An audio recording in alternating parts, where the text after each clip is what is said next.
Welcome to Cambridge Forum with John Mearsheimer and Stephen Walt, discussing the Israel lobby and U.S. foreign policy. I'm Wendy Perlman, a fellow at the Belfer Center for Science and International Affairs at Harvard University's Kennedy School of Government. In March 2006, John Mearsheimer and Stephen Walt published an article entitled "The Israel Lobby" in the London Review of Books. It ignited a storm of controversy.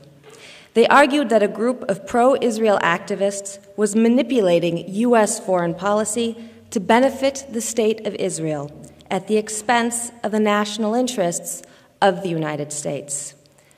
Publication of a book-length study developing their proposition has done little to calm the rhetoric of their critics or their defenders. What evidence do Mearsheimer and Walt point to in backing up their claim that the Israel lobby is guiding policy decisions in Washington? What changes do they recommend to align U.S. Middle East policy with the nation's genuine interests? These are questions that John Mearsheimer and Stephen Walt address as they discuss their controversial book, The Israel Lobby and U.S. Foreign Policy. John Mearsheimer is the R. Wendell Harrison Distinguished Service Professor of Political Science and the co-director of the Program on International Security at the University of Chicago. Among his previous books is The Tragedy of Great Power Politics. Stephen Walt is the Robert and Renee Belfer Professor of International Affairs at the John F. Kennedy School of Government at Harvard University. He's the author of Taming American Power, The Global Response, among other books. Welcome to Cambridge Forum, John Mearsheimer and Stephen Walt.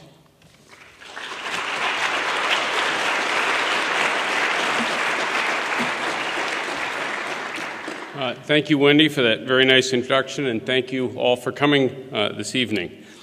If our topic tonight were America's energy policy, you'd expect me to discuss the political activities of oil companies. If the subject was gun control, it would not be controversial for me to examine the role of the National Rifle Association. But if the topic is Middle East policy and you bring up the Israel lobby, you're grabbing the third rail with both hands. Now, this is partly because some pro-Israel groups are quick to attack anyone who questions the policies that they advocate. But it's also because this entire discussion takes place in the shadow of centuries of anti-Semitism, and that history shapes how people think about this issue. If you talk about a powerful interest group that is mostly, though by no means exclusively, comprised of Jewish Americans, or if you point out that media coverage in the United States tends to favor Israel, or if you mention the impact of campaign contributions by pro-Israel political action committees, it reminds some people of bizarre conspiracy theories like the Protocols of the Elders of Zion. In our book, John and I explicitly reject all these anti-Semitic canards. For us, the Israel lobby is just an interest group like lots of other interest groups in the United States, and most of its activities are as American as apple pie. We don't question Israel's legitimacy or its right to exist. In fact, we believe the United States should come to its aid if its survival is ever in jeopardy. But we also think the lobby's influence on U.S. foreign policy is a subject that reasonable people ought to be able to discuss openly, the same way we would discuss any other groups who are trying to influence American policy, foreign or domestic. Now, this subject is important because the special relationship between the United States and Israel affects all of us. Israel is the largest recipient of U.S. economic and military aid, getting about $500 per year for each Israeli citizen, even though it is now a prosperous country with a per capita income that is 29th in the world. Moreover, it gets this aid even when it does things that the United States opposes and that tend to generate anti-American sentiment, like building settlements in the occupied territories. Israel gets consistent diplomatic support from the United States, and it's rarely criticized by American officials, and certainly not by anyone who's running for high office. The question's why. Now, the usual answer is that Israel is a strategic asset and a democracy that shares our values. But those arguments can't explain why we give it so much help and with so few strings attached. Israel may have been a strategic asset during the Cold War, but the Cold War is now over. Today, providing unconditional support is not making the United States more popular or making American citizens more secure. So the strategic argument isn't convincing. It's true that Israel's a vibrant democracy, but the status of its own Arab citizens and its 40-year campaign to colonize the West Bank is sharply at odds with American values. My point, by the way, is not that Israel acts worse than other countries, only that it doesn't act significantly better. And so one cannot justify unconditional support by saying that Israel's behavior is somehow exemplary. There is, in our view, a strong moral case for Israel's existence based on the long history of anti-Semitism, but past crimes against the Jewish people do not justify giving Israel a blank check today. So what really explains Israel's privileged position? In our view, it's primarily due to the Israel lobby. The lobby is a loose coalition of groups and individuals that works openly to influence American foreign policy in a pro-Israel direction. It includes organizations like AIPAC, the Anti-Defamation League, Christian groups like Christians United for Israel, think tanks like the Washington Institute for Near East Policy, publications like the Weekly Standard or the New Republic. And this is a broad definition, but if you think about it, most interest groups in the United States have lots of different components to them. The environmental movement isn't just Greenpeace or the Sierra Club. It also includes think tanks, sympathetic academics, and journalists, just like the pro-Israel movement does. Like other interest groups, the Israel lobby is not a cabal or a conspiracy, and the groups and individuals in it don't agree on every issue. But they do agree on wanting to preserve the special relationship. Final point here, the lobby is not synonymous with Jewish Americans. Many Jewish Americans don't support the lobby's positions, and groups like the so-called Christian Zionists aren't Jewish. The lobby is defined by its political agenda, not by ethnicity or religion. Like other special interest groups, the lobby works in two main ways. First, groups like AIPAC exert influence inside the Beltway by helping get allies appointed to key positions in the government and by giving politicians clear incentives to adopt positions that they favor. For example, by steering campaign contributions towards pro-Israel candidates and away from candidates who aren't. The lobby's influence, of course, is no secret. AIPAC was ranked the second most powerful lobby in Washington in a 2003 survey of congressmen and their staffs, and Bill Clinton said it was, quote, better than anybody else lobbying in this town.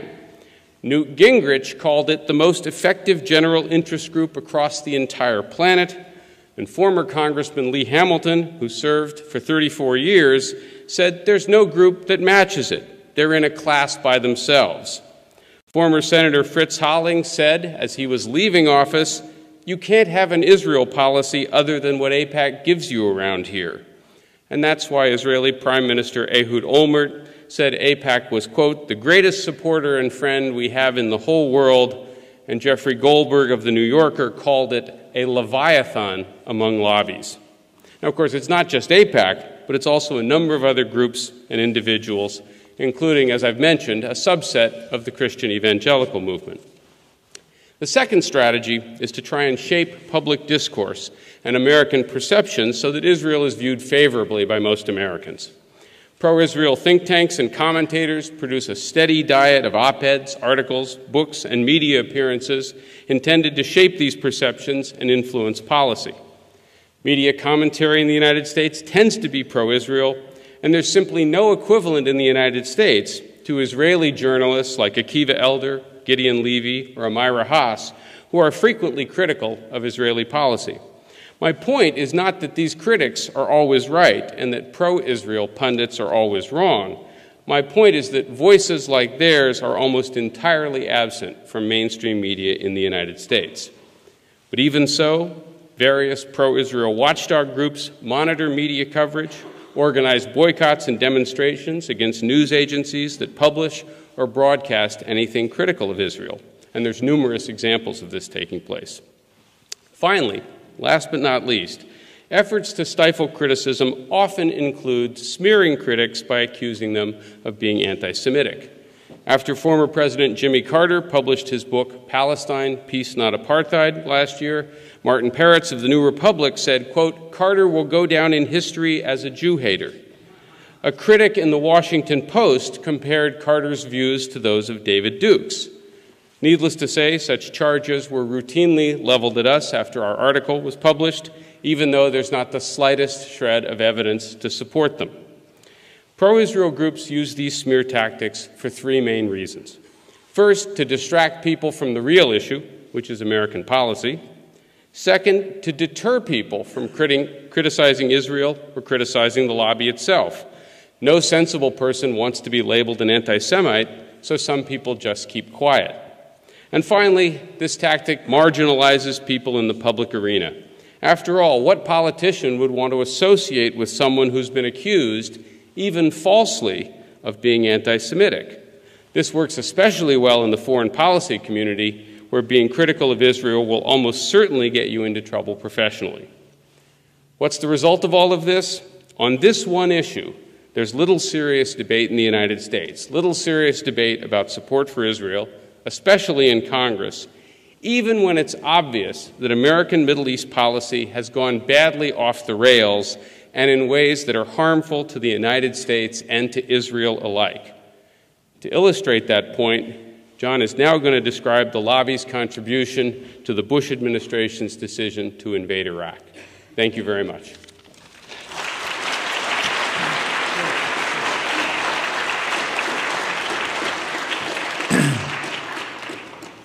Steve has made the case that there is a powerful lobby out there and that it influences U.S. Middle East policy in profound ways. I will take that analysis a step further and argue that its influence has been largely negative. In a nutshell, our argument is that the lobby, working with Israel itself, has pushed U.S. Middle East policy in ways that are not in the American national interest, and I might add, not in Israel's interest either. I will focus on one case, the role of Israel and the lobby in the run-up to the Iraq War. There are 4 other cases that we cover in the book, but which I will not deal with because of time considerations. Number 1 is U.S. policy towards Israel's policies in the occupied territories, 2, U.S. policy towards Iran, 3, U.S. policy towards Syria, and 4, U.S. policy during the Lebanon War in the summer of 2006. Let me now turn to Iraq. It is manifestly clear to most Americans that the Iraq War is one of the greatest strategic blunders in American history. Our argument is that Israel, and especially the lobby, were 2 of the main driving forces behind the decision to invade Iraq. It is hard to imagine that war happening in their absence. To start with Israel, it was the only country besides Kuwait where both the government and a majority of the population favored the war. The Israeli government, to include Prime Minister Sharon, pushed the Bush administration hard to make sure that it did not lose its nerve in the months before the invasion. Other influential Israelis, like former Prime Ministers Ehud Barak and Benjamin Netanyahu, also implored the United States to take down Saddam. In fact, Israel was pushing so hard for war that its allies in the United States warned Israeli officials to damp down their rhetoric, lest it be seen as a war for Israel. I might also add that President Clinton said in 2006 that every Israeli politician I knew thought that Saddam was so great a threat that he should be removed even if he did not have WMD. The Israeli public was also solidly behind the war. According to a February 2003 poll, that's 1 month before the war started, 77.5% of Israelis said that they wanted the United States to attack Iraq. One sometimes hears the argument, as I'm sure many of you have, that Israel opposed the Iraq War and actually favored attacking Iran instead. There's no question that in early 2002, when the Israelis got wind that the Bush administration was thinking about attacking Iraq, that key Israeli officials went to Washington and made it clear that they thought that Iran was the greater enemy and that the Bush administration should focus on Tehran, not on Baghdad. It is important to emphasize, however, that Israel was not opposed to the U.S. toppling regimes in Iraq or Syria, two countries that Jerusalem considers mortal enemies. Israel simply wanted the United States to deal with Iran first. But once the Israelis realized that the war party intended to deal with Iran after it finished the job in Iraq, the Israelis enthusiastically embraced the idea of invading Iraq. Thus, between early 2002 and March 2003, the Israelis put significant pressure on the Bush administration to make sure it chose war over diplomacy with Iraq, while reminding Washington at various points along the way not to forget that Iran must come after Iraq. I might add that there is no evidence that Israel warned the United States that Iraq would turn into a quagmire. Indeed, the Israelis thought that Iraq would be a cakewalk, which is why they were confident that the U.S. would be free to go after Iran right after it finished the job in Iraq. Of course, they were wrong. Turning now to the lobby, there is no question that the neoconservatives, one of the core constituencies in the lobby, were the main driving force behind the war. But they were supported by key organizations in the lobby like AIPAC. Now that the war has gone south, it is commonplace to hear Israel's supporters say that the main organizations in the lobby did not push for war. But that is not true.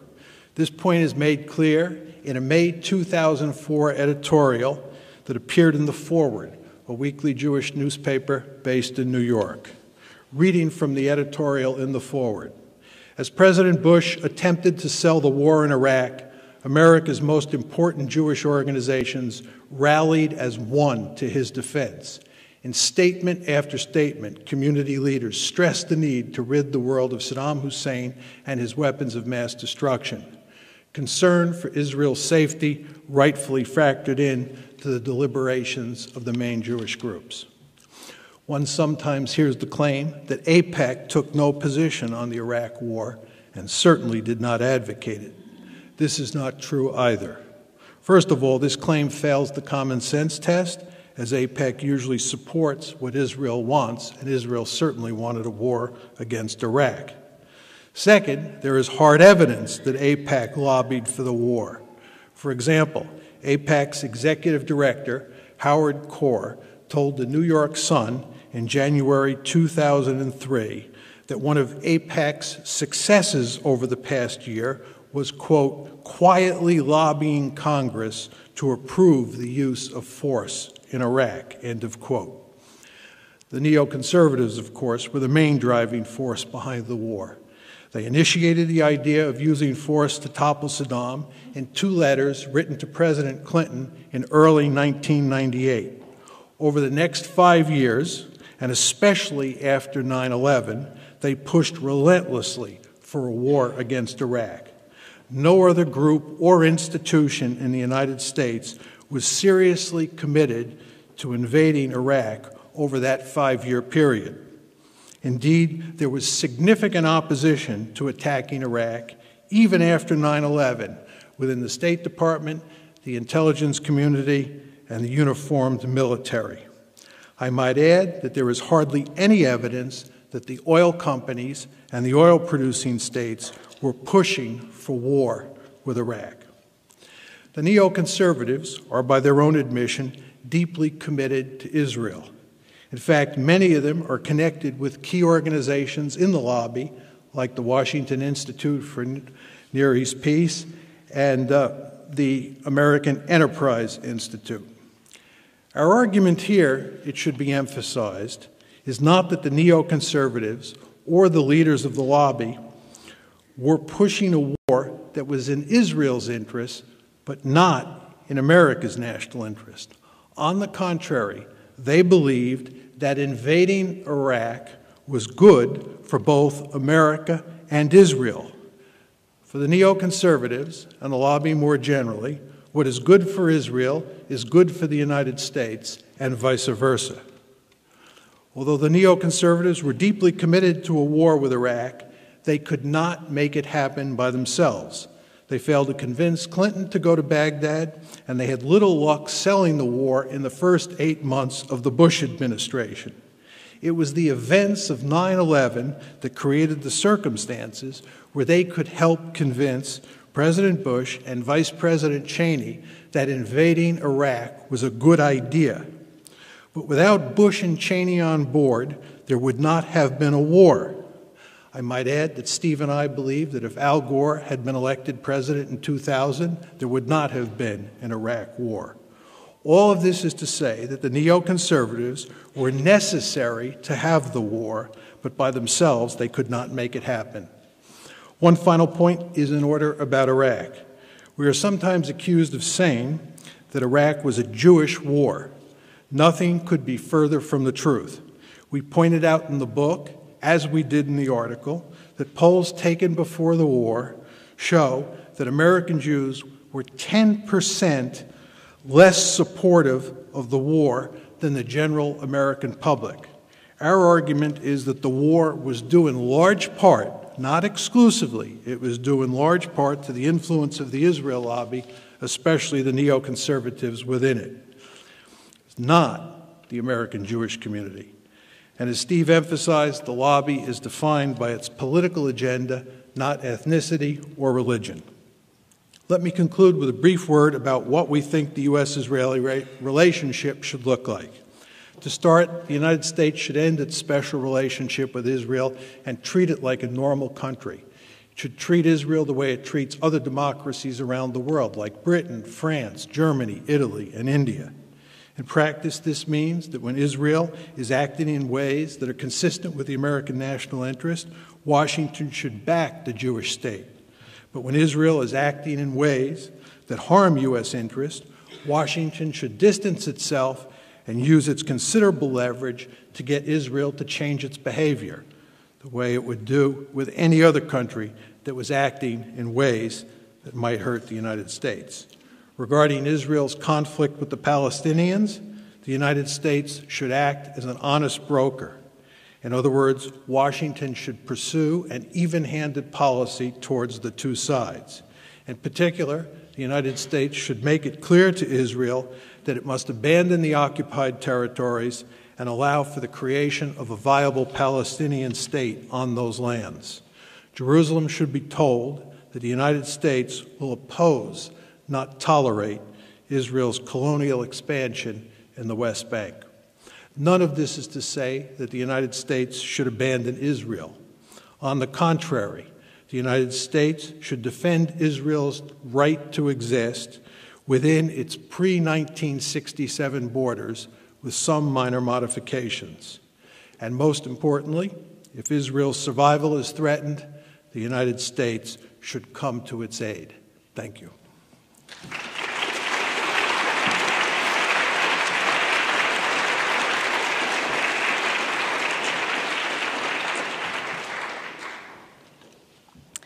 You're joining us at Cambridge Forum, listening to John Mearsheimer and Stephen Walt discussing the Israel lobby and U.S. foreign policy. So I get to ask the first question.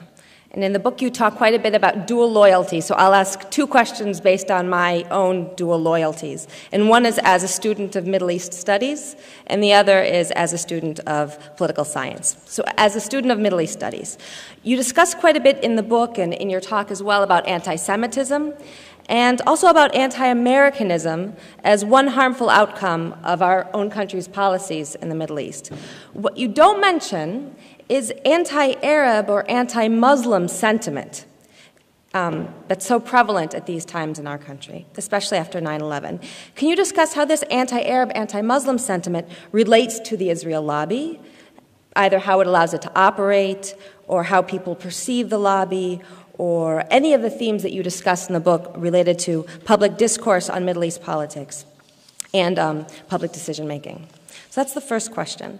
The second question, which is more about the politics of it, is there's a tension in the book between what you discuss as the legitimate means of the lobby, and we currently say the legitimate means of interest group politics, as Steve said, is American pie, as American as American pie.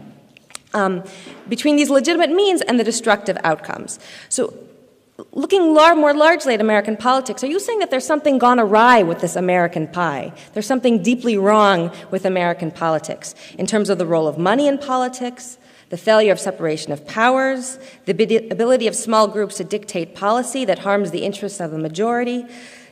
Students of political science, this is a classic question of the problem of collective action. That what is rational for individual American politicians, obliging the lobby in order to get in office and stay there, is at odds with what is best for the United States as a whole. So how can these two be reconciled without some major overhaul of the American political system and the role of special interests in determining political policy? This is Steve Walt. I'm going to take the first question, and John will handle the second.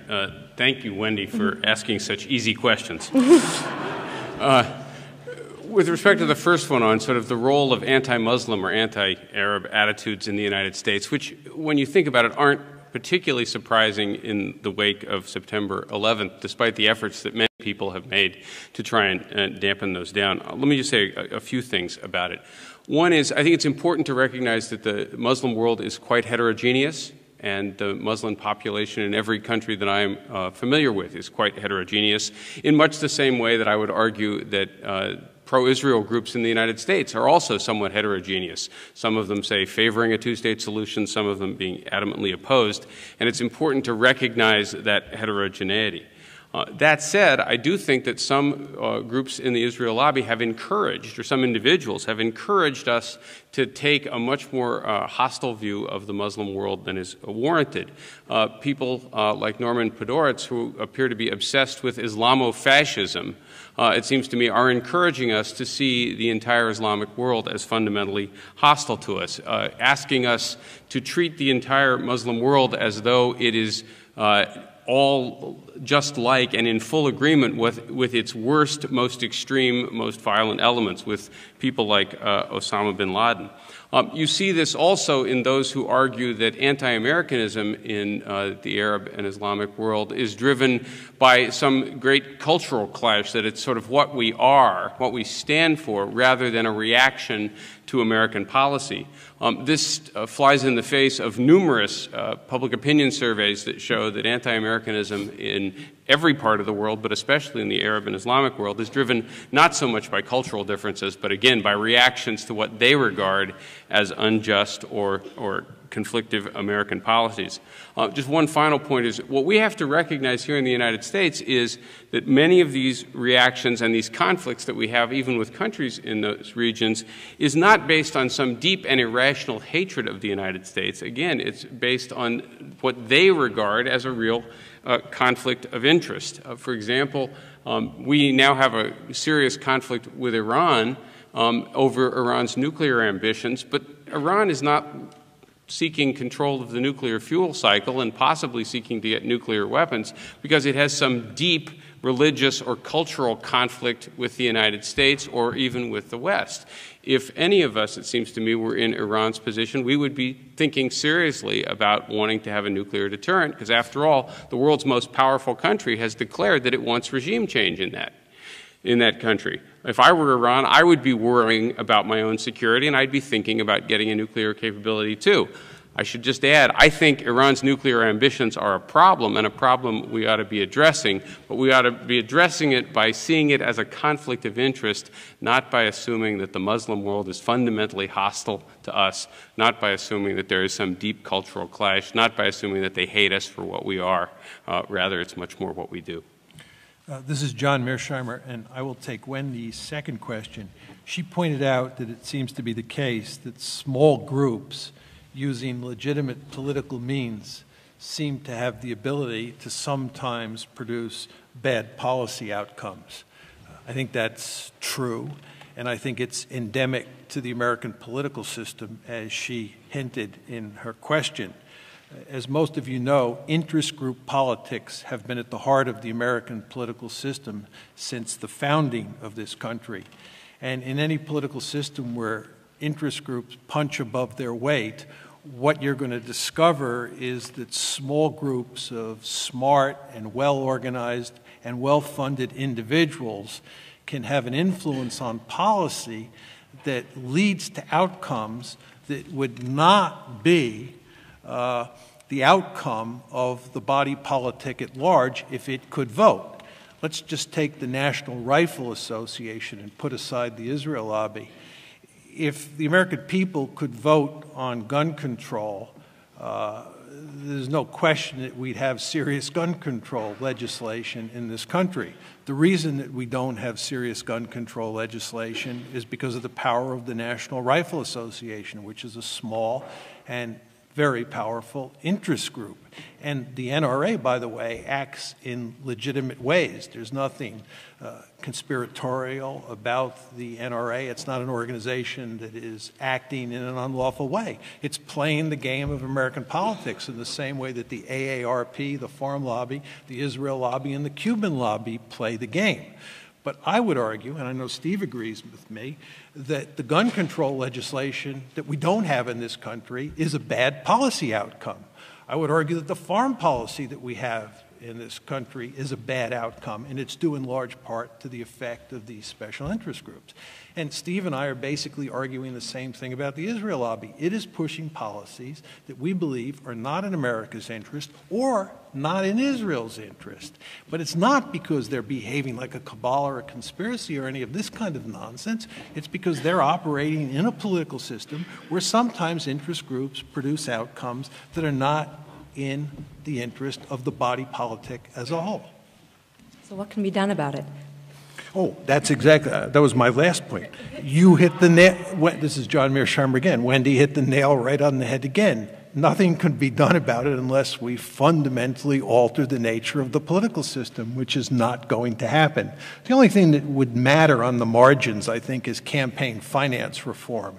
If we were to publicly fund all elections, it would take some of the power away from all of these interest groups. But I don't think that's going to happen either. So this is going to be the story of the game for the foreseeable future, whether you're talking about the NRA, the AARP, or the Cuban lobby. This is Steve Walt. I would just add to what John said, that we do think in sometimes you can correct policies that aren't optimal by getting a more open discussion of them in the body politic, and that's why we wrote this book.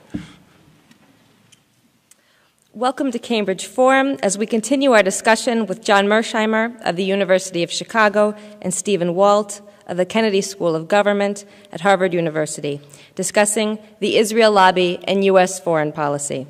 At this point in the program, we'll take questions from the audience. Please line up, as many of you already have, at the microphone.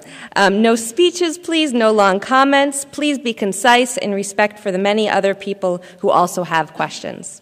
Thank you for this program. As Winston Churchill said that Britain does not have permanent enemies or friends, only permanent interests. So the question is this the interest of so-called quote-unquote empire? Of course it's not. This is the interest of Israel that is pushed upon United States. That if you follow us, we are going to get rid of, everyone said otherwise. So what is their policy? I think it should be clearly said that people don't be confused. For example, this slogan of no blood for oil, I think is totally wrong, and the emphasis is totally wrong because what they have. Is there a question, please? The interest is, I have to explain a little bit. Israel wants to divide, to draw the map of the Middle East.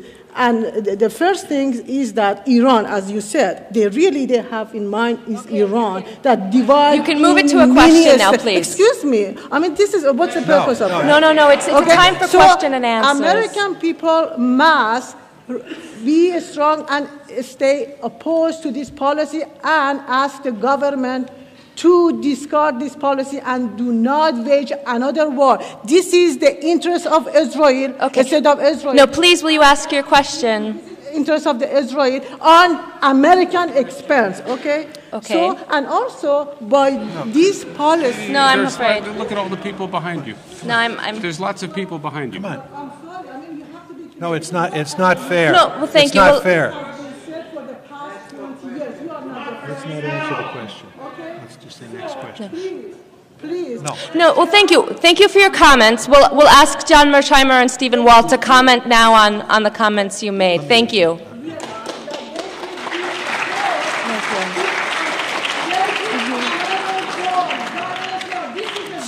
John and Steve, would you like to comment at all on? No, I think we should go to the next question. Okay, terrific. My question ends in a question mark. In George Washington's farewell address, he devoted, I think, 5 paragraphs to admonishing the young country about entering into entangled alliances, saying that we would end up abandoning our own values, like maybe civil rights. We would adopt the enemies of a country that we have no natural quarrel with. And so my question really is are we there yet? Is this an example of, in your view, as academics, of what he was predicting? Thank you. Okay.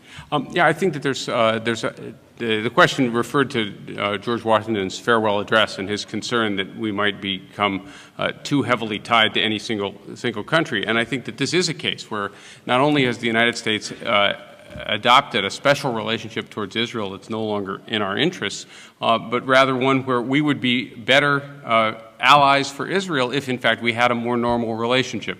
At the conclusion of the book, we actually talk explicitly about having a more normal relationship that was more conditional. And when you think about it, right, that's what a friend does for its friends. You don't support your friends unconditionally. When you think your friends are doing something that's not in your interest and not in their own interest, you tell them so and you try to persuade them to behave differently.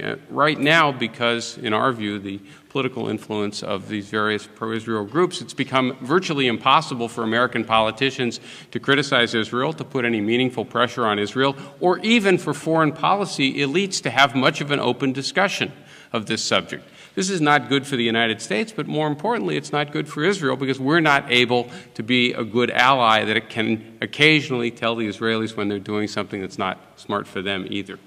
Just one very quick addition to this, tying my comment back to Wendy's original question about interest groups.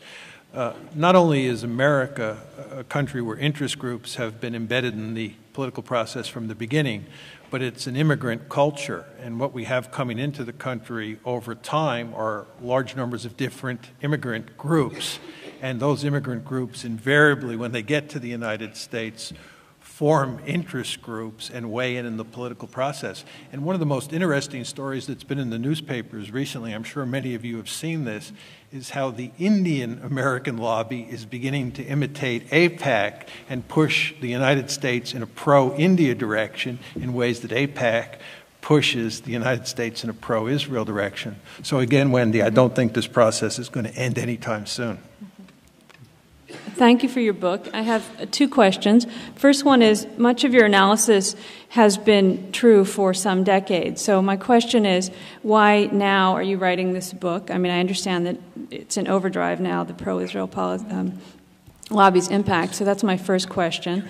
My second question is, how do you factor into your thinking the arms manufacturers and military and security-related industries and corporate interests that profit so much from ongoing violence and conflict in the Middle East and their influence on our foreign policy?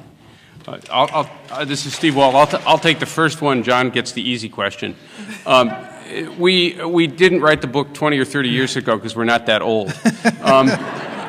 But more importantly, we began thinking about America's position in the Middle East like many other Americans in the aftermath of September 11th. Both of us had written on Middle East topics at various points in the past, but we began to focus a great deal on it, and one of the things we realized pretty quickly was that our policy was being heavily driven by the power of groups like AIPAC and others, and that we were not going to be able to have a more effective Middle East policy that might attenuate some of the problems we were facing if we didn't start to address that. And we decided that we would write this because we were in positions where we thought we could do so and actually get a reasonably fair hearing. So that's why we did it, and that's why we did it now. With regard to the influence of arms merchants, or what's sometimes called the military-industrial complex, and corporate interests, and here we're talking about oil, it seems intuitively plausible when you think about U.S. foreign policy in general and U.S. Middle East policy in particular, that the military-industrial complex and the oil companies and the oil-producing states must be driving the policy. It's hard to believe that they're not at least as powerful as Israel and the Israel lobby, if not more powerful. But if you look at the general policy of the United States in the region, it's very hard to see where the oil companies are influencing it in major ways, as hard as that may be to believe. And in fact, I think you could make an argument that if the oil companies and the oil-producing states were driving U.S. Middle East policy, we would have a fundamentally different set of policies. First of all, we would not have invaded Iraq because, as you know, the oil companies want to jump in bed with Saddam Hussein and make money. The oil-producing states, save for maybe Kuwait, were not pushing for this war at all. In fact, they were trying to discourage the Bush administration from going to war. With regard to Iran, the oil companies are not clamoring for us to use military force against Iran. Again, they just want to make money, and if anything, they'd be calling for ending sanctions against Iran. With regard to the Israeli-Palestinian conflict, I think if you could take away the Israel lobby and put the oil-producing states and the oil companies in charge of American foreign policy, you would see that we do a 180-degree switch on our policy towards the Israeli-Palestinian conflict. So I just don't see much interest there. My final point on this is that both Steve and I are realists, and we've developed all these theories over the years which are consistent with the argument that American foreign policy is based on geostrategic considerations like oil. So we have a vested interest in believing that oil and economic considerations and geopolitical considerations of a broader sort are driving this, not the Israel lobby. But the fact of the matter is, when you look at the Iraq War, as I said in my formal presentation, and when you look more general at U.S. Middle East policy, it's just very hard to see that corporate interests and the military-industrial complex have much influence. My question has to do with what may be a contradiction in what you said and ignoring certain realities. You have stated, I mean both of you, or one of you, you have stated that the United States should come to the aid of Israel if Israel was in danger. But to the credit of both current and the past president of Iran, they were telling the truth. They were not like Hitler, which are unfairly accused, because Hitler tried to conceal what he intended to do. Both presidents of Iran stated very clearly and honestly, to their credit, that Israel should be destroyed. Moreover, there was a clear statement that they are willing to sacrifice 20 million Muslims to destroy Israel. You ignored that question because you said if Israel is in danger. Moreover, they stated one bomb will finish off Israel, probably 3 bombs. But anyway... Your question, sir, please. Yes. So my question is, do you see the contradiction between you saying America should come to Israel's help and this? And I also have a question about the Congress, which you treat as pushovers of the lobby, as bunch of idiots or corrupt people who sell America's Israel to a lobby. Thank you. I'll take the second. Okay. With respect to the first question, is Israel really in jeopardy? First, I would remind everybody that Israel has the strongest conventional army in the Middle East, and it has several hundred nuclear weapons of its own. this famous statement by Iranian President Mahmoud Ahmadinejad, which is frequently mistranslated as wiping Israel off the map. What he actually said, and this is an allusion to an old speech by Khomeini, was that Israel should be erased from the page of time, a nice poetic way of saying that the Jewish state in Israel should go out of existence the same way that, say, the Soviet Union went out of existence as a political regime, or the same way that the Shah's regime fell. It was not saying that Iran was going to attack Israel. It's not saying that Iran was going to attack Israel with nuclear weapons if Iran ever gets nuclear weapons. Now, I find Ahmadinejad's statement objectionable in the extreme. I find his Holocaust denial even more bizarre and objectionable, but we ought to be clear on what he was saying. He was saying that he thinks the state should go out of existence and be replaced by some other kind of government there, not that he was not calling for the physical destruction of Israel. And by the way, I have seen no evidence that any Iranian, even if they had nuclear weapons, wants the entire Iranian society to commit suicide, which is what an attack on Israel would entail, given Israel's own nuclear deterrent and given the fact that we are allied with Israel and we have thousands of nuclear weapons of our own. So I do not believe Israel's security and survival is in jeopardy. Like all countries, Israel has some security problems, but they are, I think, completely manageable security problems, and if Israel's survival is ever in jeopardy, as John and I already said, then the United States should come to its aid. None of those things, by the way, mean giving Israel unconditional support for everything it wants to do.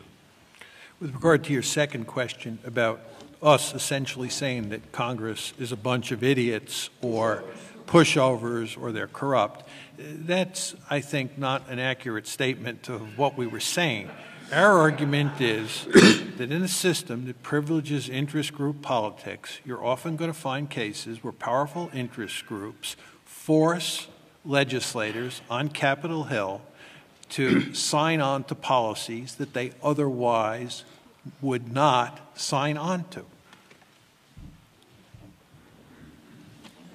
Hello, I have been in print and in speech highly critical of Israel policy.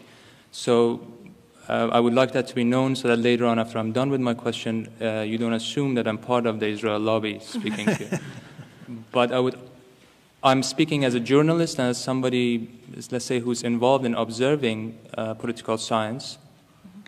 And I'm amazed by I have no other way of putting this, very sloppy process of research and analysis that you have employed both in your book and here tonight, which skips over volumes and volumes of research and analysis to connect the war in Iraq with a $100 million lobby that supports a $4 billion investment on part of U.S. government in Israel per year. Instead of, let's say, the oil interest, which happens to be the single biggest business in the world, or the military-industrial complex in the United States. And you simply ignore that right before we went to war in Iraq, we went to war in Afghanistan, which was a war that I didn't see in your book or in this speech tonight, you connecting with the Israel lobby at all.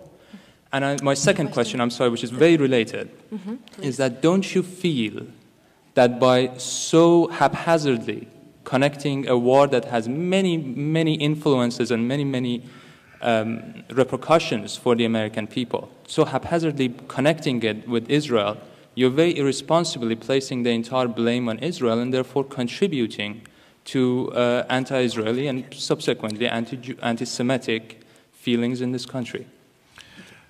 This is John Mearsheimer. I'll take this question.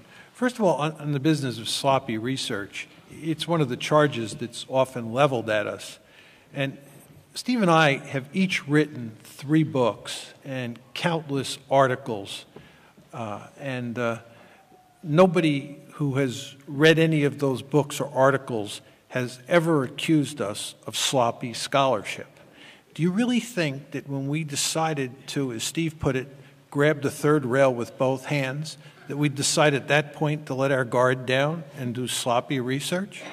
Second, do you think that Farrar, Straus, and Giroux which is our publisher and is one of the most distinguished publishing houses in the United States, would allow us to produce a sloppy book? Don't you think that when we were producing that book, Steve, me, and the folks at Farrar, Straus, and Giroux, that we went to enormous lengths to get the story right because we knew we'd be accused of sloppy scholarship? This is not to say there's not a mistake or two in the book. No two human beings can write a book of that length and not make a mistake or two. But I think that the argument that this is sloppy scholarship does not hold water. And I think if you look carefully at the reviews of the book, nobody has made, in a systematic and fair-minded way, the case that it is sloppy research. That's not to say you have to agree with their conclusions, but it's not sloppy. With regard to the oil interests in the military-industrial complex, as I said before, there's just not any evidence, or there's just not much evidence out there that they drive U.S. Middle East policy, as hard as that may be to believe. I would invite those who doubt what I have to say to go out and research the subject yourself. And if you can convince me otherwise, I'm certainly willing to buy your argument because it'll support my previous scholarship. With regard to Afghanistan, we did not argue, as the questioner pointed out, that Afghanistan was caused in any way by the Israel lobby. That's not true. Not every war in American history was caused by the Israel lobby. We would not be foolish enough to make any such argument. And furthermore, we're not making the argument with regard to Iraq, to use the questioner's rhetoric, that the entire blame for that war rests on the lobby and on Israel. Our argument was that the lobby by itself could not make the war happen. President Bush and Vice President Cheney and Donald Rumsfeld, three individuals who are not in the Israel lobby, were necessary to make that war happen. I want to be perfectly clear on it. Our argument is that nevertheless, the lobby, especially the neoconservatives, were a main driving force behind that war. They were a necessary but not sufficient condition. And again, look at the book if you have any doubts about this. There is a lot of evidence to this effect.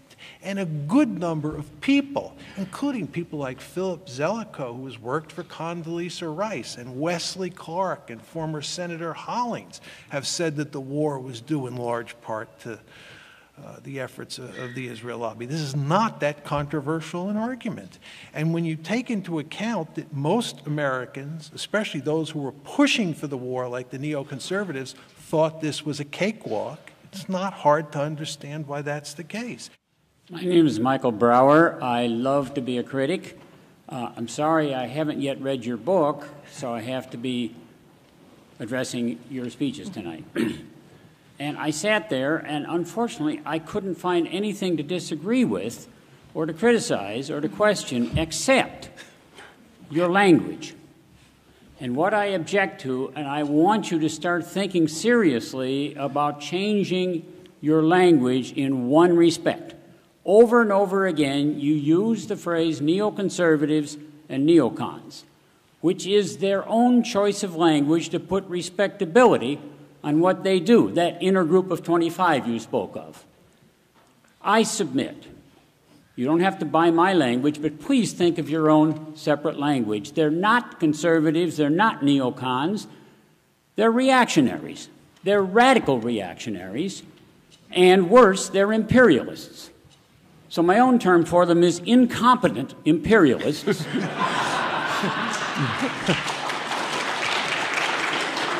And radical reactionaries. There's very little we can do, you say, given the interest group politics of the United States. Well, one thing we can do is get our language straight and not get sucked in by them. One last point is, why do you say Colin Powell didn't support this war? I sat and watched his magnificent speech to the UN, and he almost convinced me. Thank you. You want to take Colin Powell? I'm not sure what this is Steve Walt. I'm not sure how to respond to that. I don't think I'm going to abandon the label neoconservative, even though I accept the fact that they are not conservative, they're radicals. But certainly the track record of the foreign policy they have produced to date validates the use of the term incompetent. And the most amazing thing is, given the track record, the results they have achieved over the last 5 or 6 years, what I find truly remarkable is that anyone is taking their advice seriously on other things like what to do about Iran. Just very quickly on Colin Powell, this is John Mearsheimer speaking. He clearly thought the war was a bad idea, but once President Bush, who was his boss, decided for war in early January and told him that a war was in effect going to happen, he went along as a good soldier. One can argue that that's right or wrong, but I think that's effectively what happened. Hi, my name is Zinovi Weyman, and I know, and it's written in many books, that every people, every country deserves their government, especially here in this country, which is an elected government in the independent democracy of the United States. By the way, Israel is not an independent democracy. So are you planning, or have you done, asking American government, it's a mammoth project, but you can ask the members of the government, did Israeli lobby, as you outline in your book, was instrumental in their decision to go into war? It's one question. Second, Quickly, sir, please. Voltaire once wrote, if Jews would have their state, ever get their state, they would sell it. So you say that you are not anti-Israel and you are not anti-Jewish, you claim. But why do all anti-Semites and all anti-Israel bigots are in favor of your book? Okay, thank you. Thank you. I'll do the second. Okay. I'm not sure I understood the first question, but I'll give it a shot. We did talk to a number of people in Washington about this. Needless to say, there is a methodological issue. If you go to any politician in Washington and say, did you support the war of Iraq because of pressure from a domestic special interest group? You're not going to find very many people who will say out loud, yes, I did. I thought it was a bad idea, but I caved into political pressure, or I was just misled. So you're not always going to find that kind of smoking gun evidence when you interview people. There are a few cases where you do find it, and we include those in the book, but you're not going to find that many cases. Nonetheless, I think there was considerable evidence we were able to present showing both the positions of people who were advocating for it and the effects this had on the policymaking process. And I think people are simply going to have to read the book. And I would just emphasize, by the way, you don't want to just read the Iraq chapter. There's lots of other cases in there that illustrate the same sorts of things that we were talking about. I will let John take the second question, but if he misses anything, I'll come back. Yeah. The second question had to do with why, to repeat the questioner's rhetoric, all anti-Israel bigots love our book. First of all, I don't know how many anti-Israel bigots are out there, and I don't know that they all love our book. I think the good news is that there is not much anti-Semitism in the United States. There are not many David Dukes out there. But I want to be very clear that Steve and I condemn those anti-Semites, and we are troubled by the fact that they like our book. But the fact is anybody here who has written a book or an article knows you don't have any control over who likes your book or who dislikes your book. But I think that it is possible that many of these anti-Semites like our book, not because they've been reading our book, but because they've been reading the reviews of our book, which misrepresent the book. See, it's very important to understand that all sorts of reviewers of our book, and these are by and large people closely associated with the Israel lobby, say that we are accusing Jews in America of conducting a conspiracy or a cabal. Now, as Steve and I have made it perfectly clear, we are saying no such thing. But for some reason, our critics keep repeating that foolish argument. I can't understand why. I think that these people are just having real trouble reading the book. But nevertheless, you could understand how someone like David Duke, when he reads Abe Foxman's comments on our book, comes to the conclusion that we're making the sorts of arguments that David Duke loves to hear. But it's very important that you go away tonight realizing that we do not make any such arguments, and indeed we condemn the David Dukes of the world who make those foolish arguments about conspiracies and cabals. Thank you. We have just about 15 minutes left, so. It's been noted elsewhere on more than one occasion that the reaction to your book comes as much not only from what you said, but perhaps even more from the fact that you said it. It's one of these rare occasions where someone from within the establishment is saying things that many outside the establishment have been saying all along for many years. I noticed here tonight that you keep repeating that these policies are bad for the United States and Israel, but you never mention that they're even badder or worse for Palestinians. So it makes me wonder whether the doubts that are starting to creep into certain sectors of the establishment are based more on tactical considerations than they are on moral considerations. And what does this say not only about the moral turpitude of American foreign policy over the last half century in the Middle East, but of American foreign policy in general? Thank you. Yeah, I'll take a swing at that. I mean, John and I, as he's already indicated, are thought of as realists, and we're pretty comfortable talking about strategic interests. That's what we were trained to do. I am not a moral philosopher, so I don't consider myself to have. Excuse me, let me finish. Right now, so I don't consider myself to have any enormous expertise. That said, I think it's clear if you read our book that we are deeply troubled by actions both by the United States and by Israel and by some of Israel's adversaries that we regard as patently immoral. That we think the way the Palestinians have been treated is reprehensible. We think if Israel is entitled to its own state, then the Palestinians are entitled to their own state as well, and they certainly don't deserve 40 years of occupation, often involving quite brutal treatment. We think that that's a policy that's indefensible for the United States to be backing, and we tried to make that clear as well.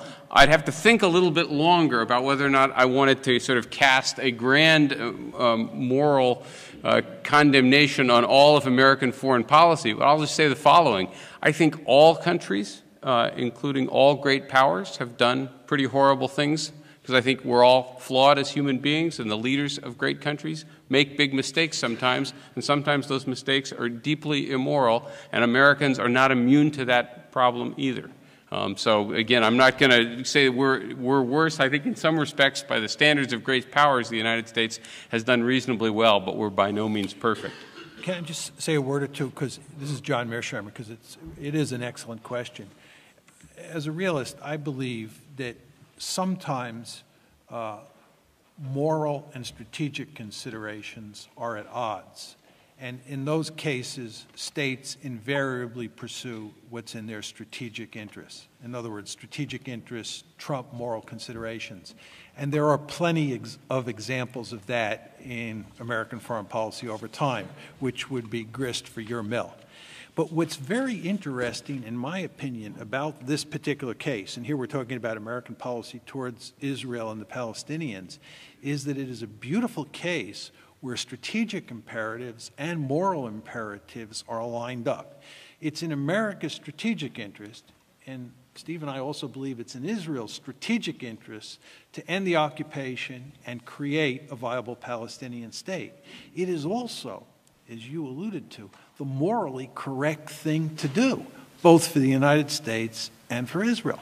This occupation is a strategic and moral disaster for Israel, even more so for Israel than it is for the United States. So this is a case. Yeah, I was going to get to that. You're 100% correct. You're 100% correct on that. Thank you.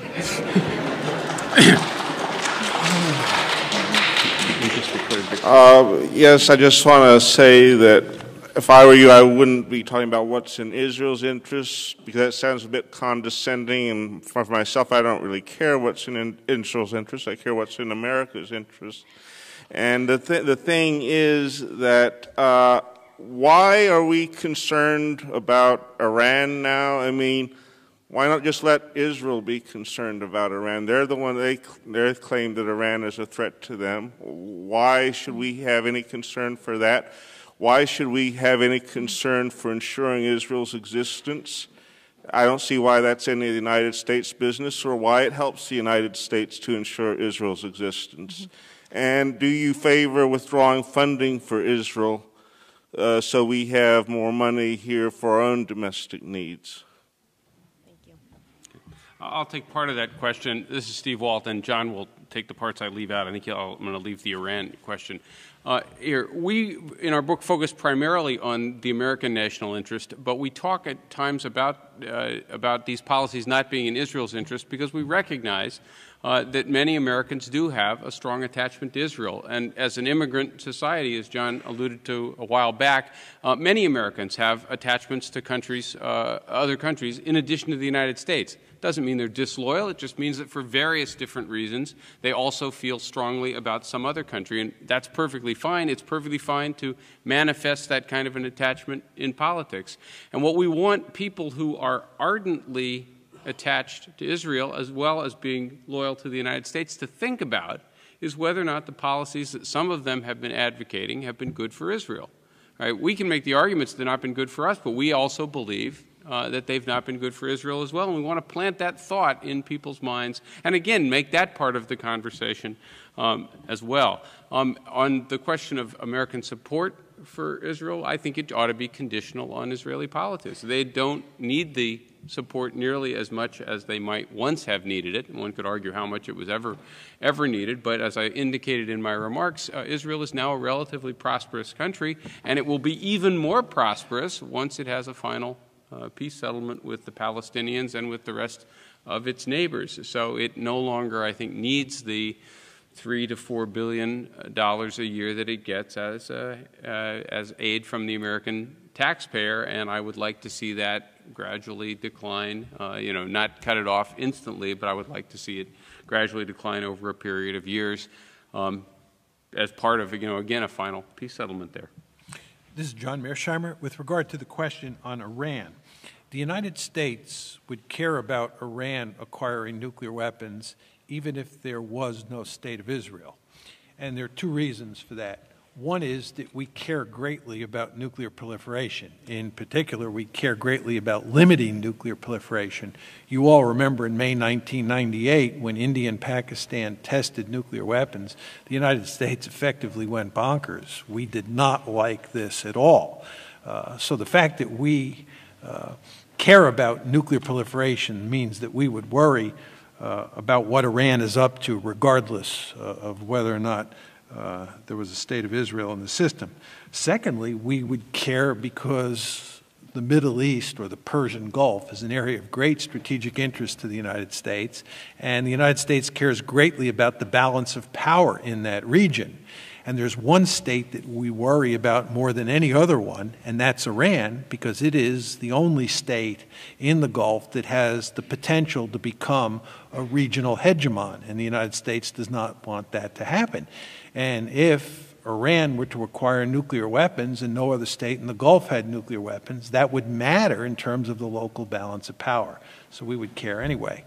Where Israel really comes into play on the Iranian nuclear issue is that both the state of Israel itself and large portions of the lobby are the main driving forces behind using military force to deal with the Iranian nuclear problem. This is a situation that's somewhat analogous to what we saw in the run-up to the Iraq War. It's basically the same cast of characters who are pushing for going to war against Iran, who are pushing for going to war against Iraq.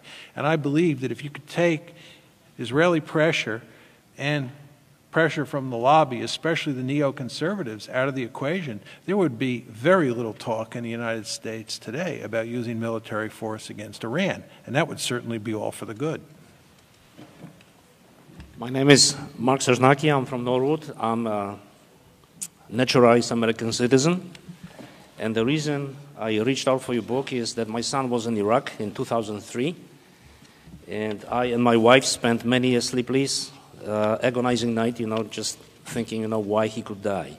He didn't die. He's now out of military. So thank you for this book, gentlemen. But I have one practical question. I'm an engineer, by the way. In your conclusions, you ask a fundamental question: what needs to be done? And I'm asking you as a citizen, how should I vote? Because if I have to choose between Rudy Giuliani and Norman Podhoretz and Hillary Clinton, I see it's hopeless. It's hopeless. Our country, I don't want to make a statement, but our country is losing moral compass. If we look at these atrocities which were committed, and we see what's going on. Tell me, please, how should I vote? Thank you.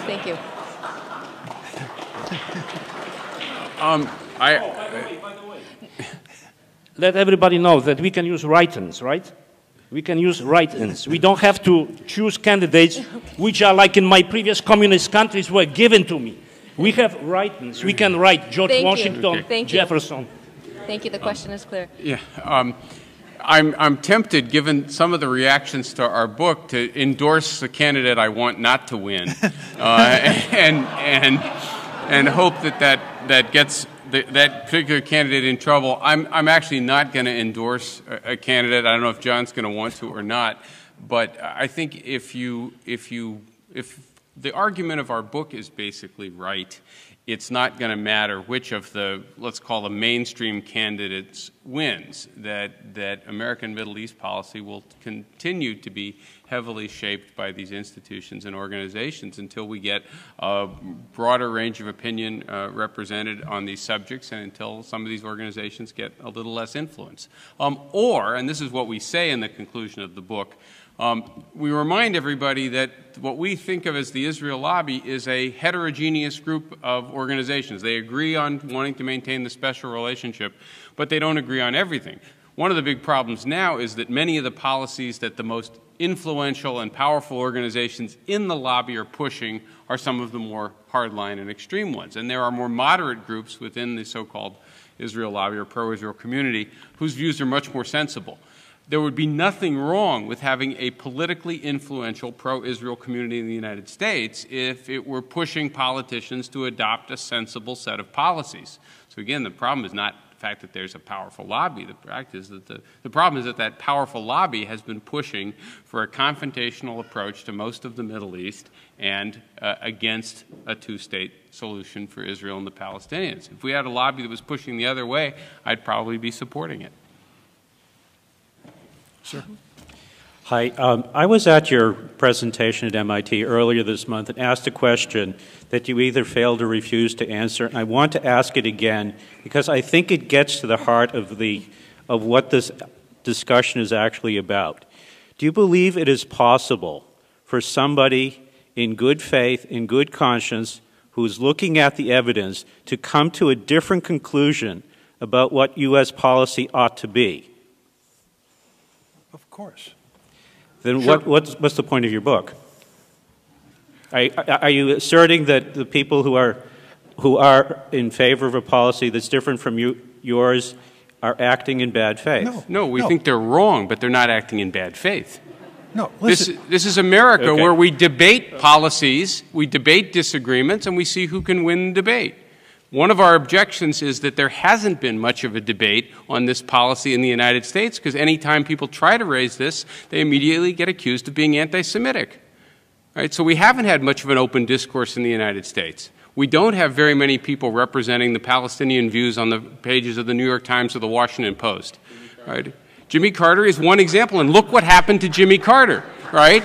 Jimmy Carter gets accused of being a Jew hater. Right? But we do not believe our critics are acting in bad faith. We think they're wrong. Jimmy Carter didn't pursue the policy that you're advocating when he was president. And George Bush Sr. didn't pursue the policy that you're advocating when he was president. And President Eisenhower didn't pursue this policy. But what is your point? The point is that you're claiming that this policy hasn't been pursued, yet at least 3 presidents have tried it. They've all failed.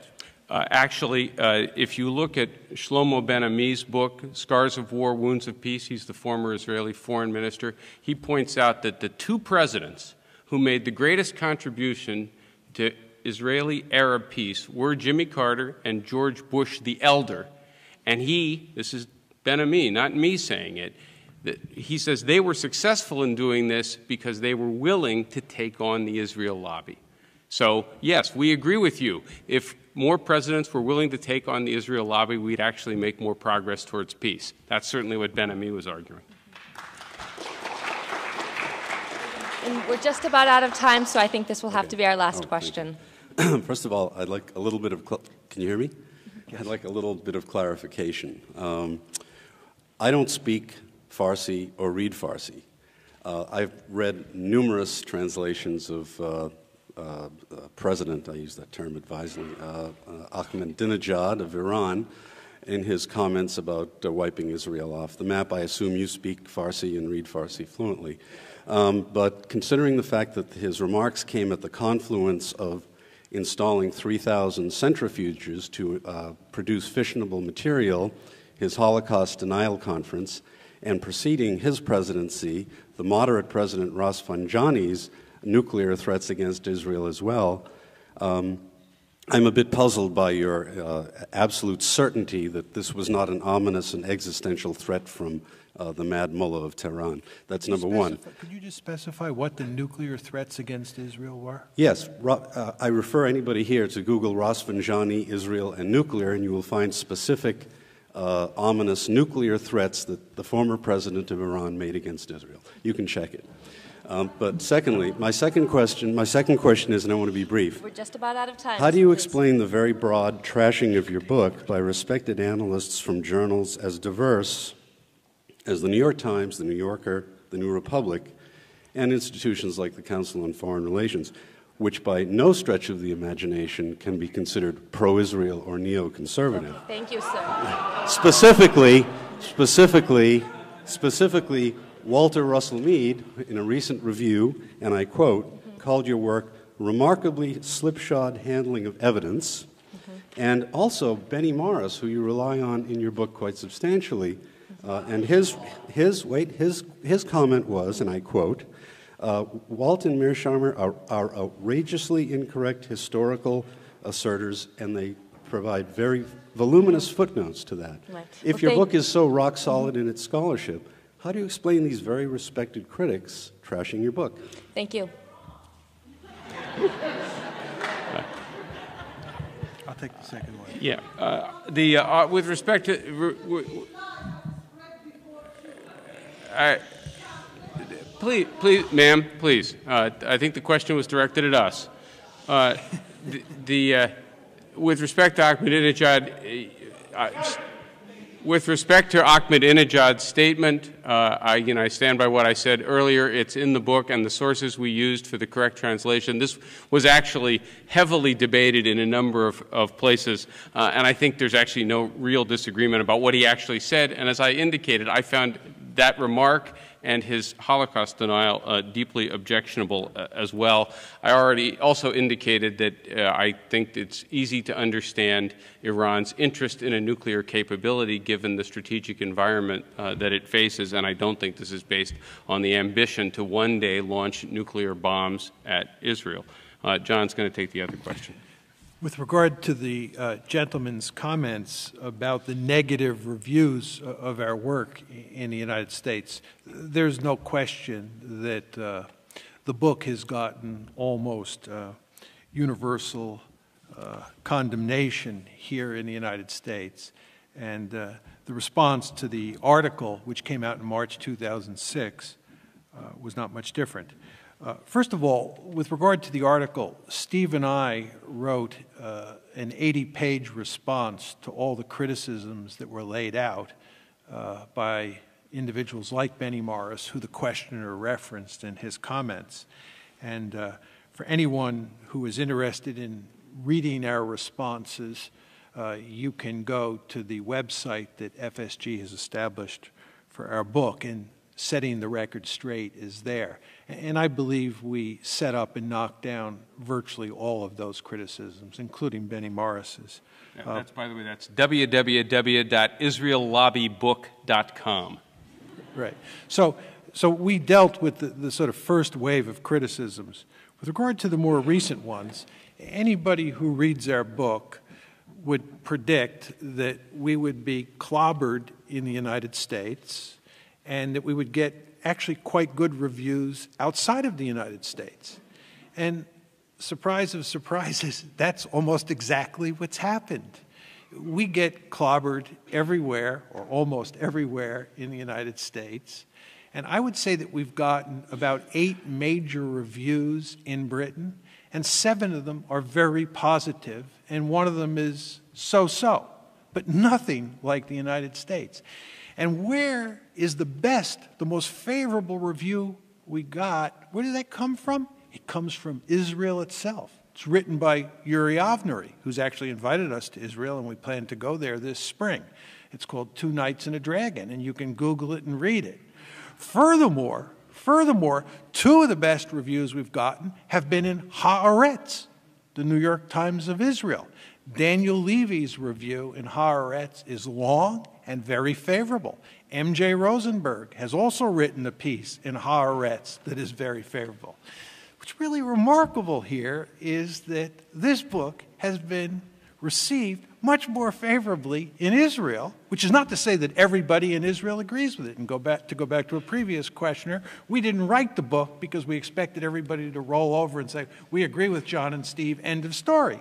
We wrote the book to generate a discussion, to generate debate. And the fact that people disagree with us is fine.